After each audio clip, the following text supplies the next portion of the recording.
Chris from the planet Oa has a two-part question. First question: I named my balls Earth 1 and Earth Prime.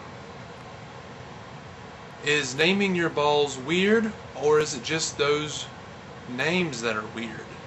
Second question: how do you prevent blue balls, or possibly become immune to them? Well, technically, Chris, that's a three-part question. And who comes from Oa these days? I mean, there aren't even any women there. Just a lot of little blue guys with red gowns. Talk about having a case of the blue balls. And why would they create the green lanterns? I mean, I would think it would be like the blue lanterns or the red gowned lanterns. I digress. In response to your first question, only arrogant alpha males actually name their balls. It comes off as being really egotistical. Or should I say egotistical? So I congratulate you, Chris, on being an alpha male. The names, however, are problematic.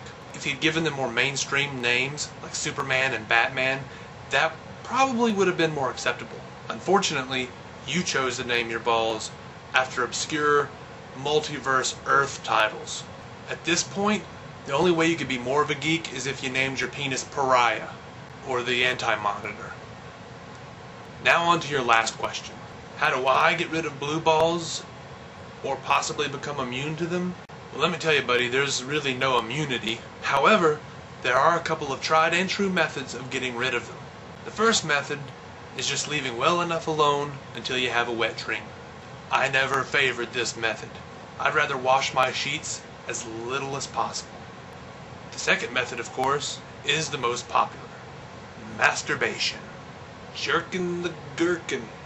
Going to the wrist Olympics. A lot of guys have to visualize a girl or a celebrity of some sort, or in your case, Chris, I would guess a comic book character. Personally, I don't get sexually aroused when thinking about the physical form. I'm attracted to personality. You know, as long as that personality has girl parts attached. Sadly, I can't really think of anyone who has a personality good enough to rope the Pope to. So, when it comes time for me to go strip mining with the Spaghetti Man, I just block everything out. I don't see or hear anything, which proved to be very embarrassing at the mall.